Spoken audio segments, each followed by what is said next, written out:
and welcome to More Than Clothes with me, your host, Sarah Ryan.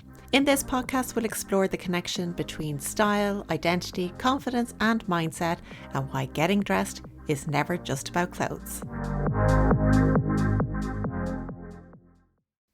Hello, welcome back to season 2 of my podcast, More Than Clothes with Sarah Ryan. I'm so glad you came back to have another listen. Hopefully you picked up a few things along the way in season 1, and I have even more great things for you in season 2. So let's get straight into it. I recently asked the members of my community a question, and it got me thinking about my own answers to it. So the question was, what clothes did you love as a child or a teenager before anyone told you what was appropriate?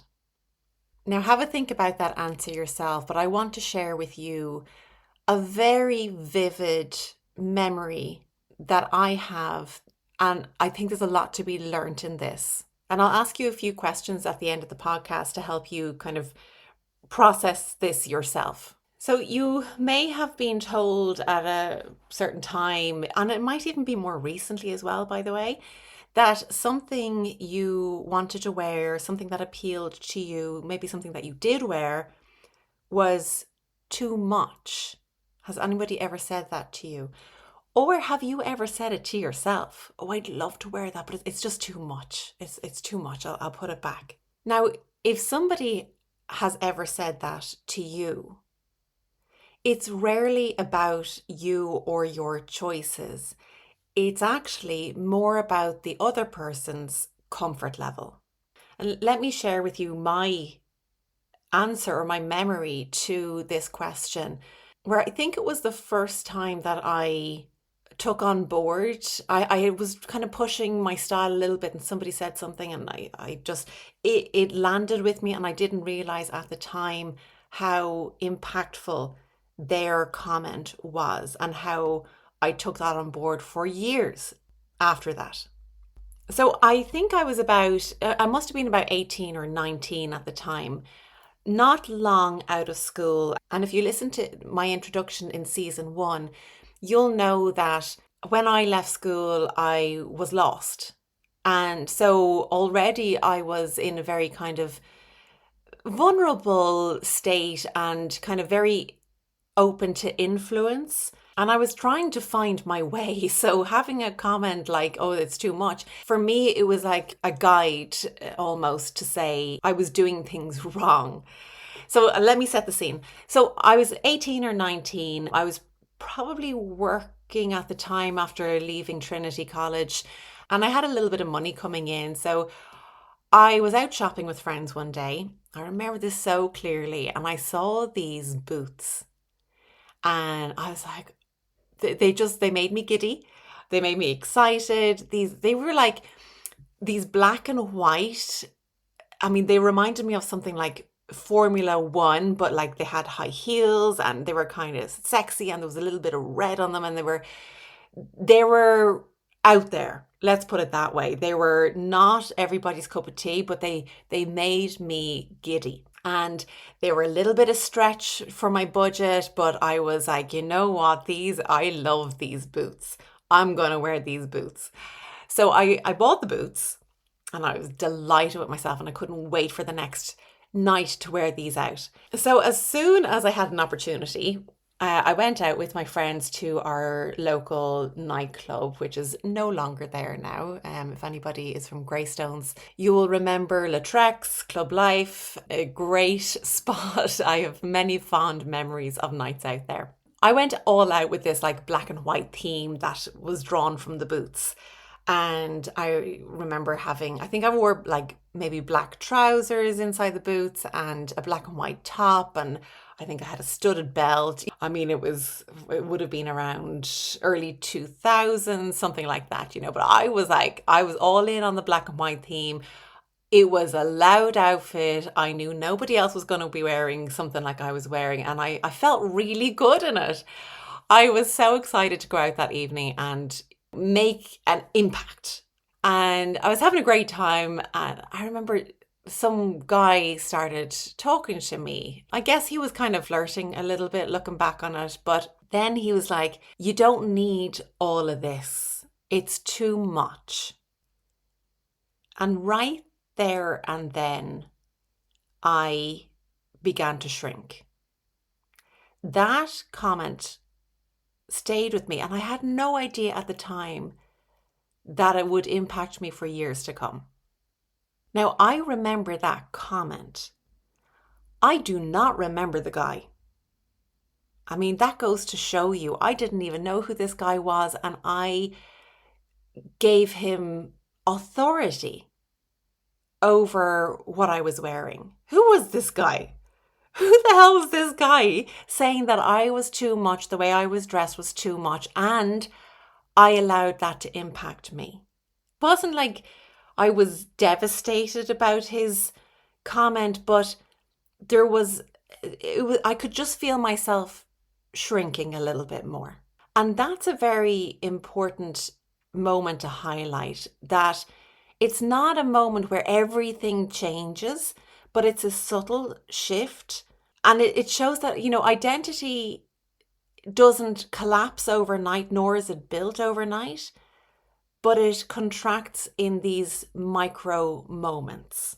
And I know after that night that I never wore that outfit again. I don't even remember wearing the boots again, to be honest. At that time, when I was 18 and 19 and feeling, lost and looking for direction and trying to find my way in the world, and then being told I was too much or that my outfit was too much, it made me pull back, because I was being really expressive. I was being alive. I felt confident. I felt like myself. And then myself was too much. I distinctly remember that moment. And maybe you have a moment like that for yourself as well, that you felt like somebody said something and over time it just made you shrink and really question yourself. How do we manage this kind of stuff? So let's get into breaking this down. We want to check in with the language, how we interpret language. When we say something is too much, or when somebody else says something is too much, it implies that there's some kind of standard in place, something to conform to, right? The thing we have to question is, whose standard is this? Who created this standard? Because once we start to question that, it's really hard to pinpoint what is the standard and whose is it. When we start to question this phrase too much, it starts to crumble. It starts to lose its power. Maybe we can reframe what too much means. Maybe we can say that it's being highly expressive, which is not a bad thing. Maybe too much can mean it's not a match for this particular environment or maybe this particular person. And so that now tells me it was never about my expression of myself being wrong. It was about a mismatch. I mean, this guy was of no importance to me. It was simply a mismatch. We were never going to get married, or, he was never going to be somebody significant to me. It was a mismatch. But we don't see that at the time or in the moment. And we can interpret too much as being our own fault. It's my personality. I got it wrong. You place the blame on yourself and you give an entirely different meaning to this too much. We are meaning making machines. We like to give meaning to something because that kind of makes sense of things in our head. I'll never forget, actually, when I was doing one of my training weekends, I was attending it as a student. The host put a video up on the screen, and it was of all these dots on the screen moving around. Sometimes all the dots were together and then one got separated and the others were bouncing around, and it looked like they were having a great time, and the other one was off by itself moving really slowly, and eventually that one little dot kind of faded away. And afterwards he asked us who felt sorry for the little dot, and everybody put their hand up. And he was like, why did you feel sorry for it? And we all interpreted this as, well, it was being ostracized and it was left out. And, we put this human meaning on these dots on the screen moving around. Then he said, none of that is accurate. We were simply looking at dots on a screen. But as humans, we give meaning to things. We apply stories to things. It's not always accurate. It's not true. It's not fact.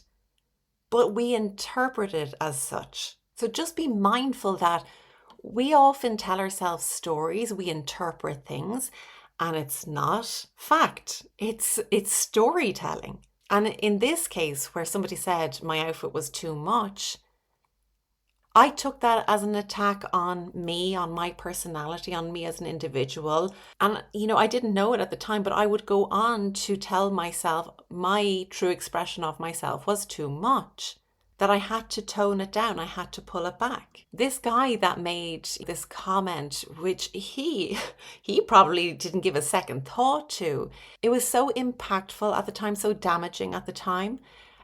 So, also we can swing this back to ourselves. Have we ever said this about somebody else? Oh, it's too much.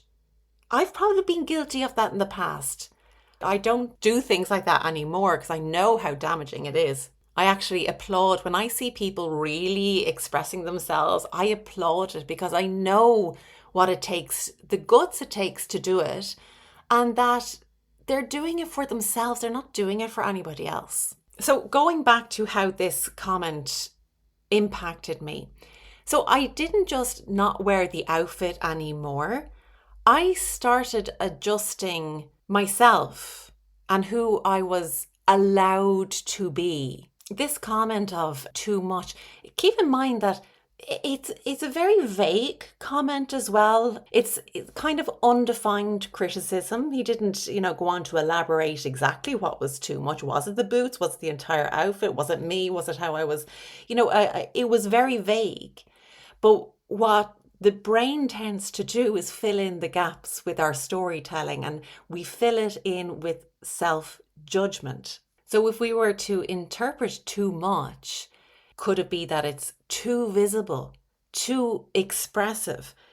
Is it too unwilling to conform? If someone does something outside the norm, it can be unsettling for a lot of people. And if you are a person who is doing things outside the norm or wants to do things outside the norm, you don't want to conform, the insight here is it threatens people who are more comfortable staying within the limits. So this guy who made this comment, he was probably somebody who was more maybe of a traditionalist, who was comfortable staying within certain limits and who was somebody who conformed. That was his comfort. So the issue was never about my outfit. It was the fact that I was disrupting his comfort zone. And that's not my responsibility to protect his comfort zone. And we need to keep that in mind. It is not your job to protect someone else's comfort zone.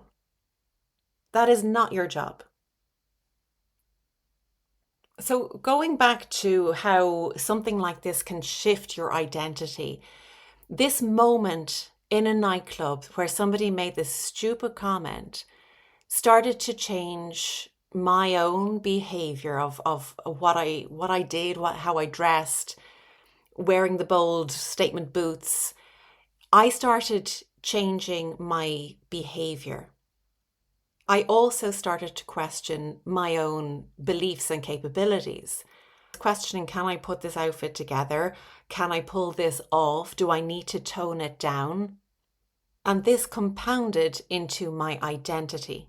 Or even, I should say at this point, my lack of identity.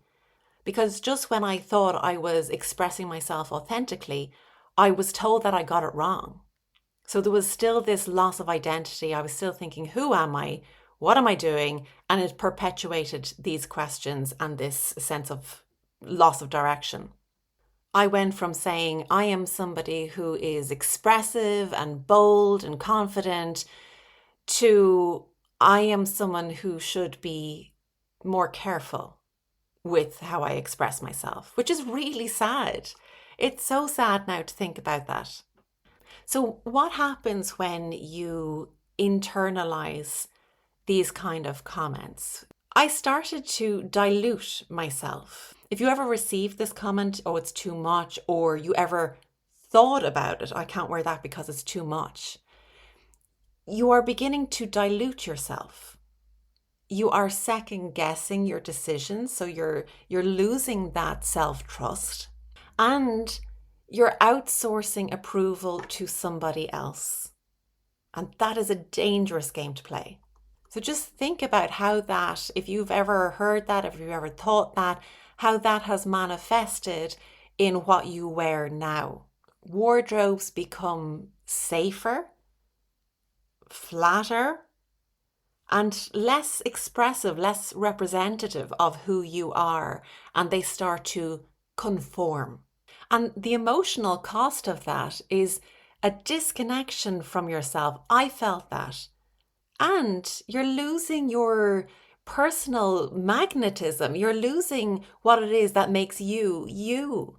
So here's a few questions for you that I'd love for you to think on long after this podcast. When was the first time you were told you were too much? Or when did you think it about, something you wanted to wear, but you put it back because you thought it was too much? Do you remember who said it? Or if it was yourself, think about where did that narrative come from? And then what did you make it mean about you? That's a really good one to think about. Think about where are you still editing yourself today? And it might not just be in your clothes, it might be in other areas of your life as well. And think about your style. If this phrase too much didn't exist, what would you do differently? If anybody ever says to you again, or if you say it to yourself, if you hear that phrase, too much, it's too much, you're too much, this is often your most natural and unfiltered identity. And this should never be diluted. You are simply in a scenario where there is a mismatch. The goal is not to become less. The goal is to become more authentically you. And if somebody thinks it's too much, it's just a mismatch, or it's somebody feeling uncomfortable because of their own comfort zone. So think about going forward now. Imagine walking into a room wearing the thing that you really want to wear. The bold colors, the big shapes, the feathery hat, I don't know what it is, but the sparkles, the sequins, whatever it is. Notice your posture, notice your energy, your presence. Who are you in that version? That's not fantasy. That is access to self. And that's a really fun place to be in. It's not going to be everybody's cup of tea, nor should it be. I've said that before. So if I could go back and tell that Sarah in the nightclub, 20 odd years ago, if I could give her some advice, I might just acknowledge that, at the time I didn't have the language or the awareness or the confidence to tell that guy, okay, too much for you maybe, but this is spot on for me, and walk away with confidence. Not in an aggressive way or defensive way, but just self-assured. Maybe I could have said something like, yeah, it's a lot if you're not used to seeing someone who fully expresses themselves. And he probably wouldn't have liked that, but who cares? Honestly. So my parting thought for you today is that if somebody has ever said that to you too much, you were never too much. You were just in a world that prefers people to be edited, to conform, to play it safe, not stand out. So I encourage you to go forth, express yourself, let yourself be fully seen, have fun with it. And if you need help with building your confidence, finding out who you are, what does that look like? We can do that together. I know it can be hard to do it by yourself. I mean, it took me 20 years or more to figure it out. But I've worked out a system that really does help people and gets you to where you want to be quicker. Book a clarity call. Let's have a chat. Join my community as well. There's a group of women there who are on a similar journey, reclaiming their style, reclaiming their identity in a very safe and supportive environment. I hope you enjoyed this episode. Let me know your thoughts. Have you ever heard this comment too much? And I'd love if you could rate the podcast as well, preferably with 5 stars. That would be great. And I'll see you next time for another episode. Thank you so much for listening. Take care. Bye bye.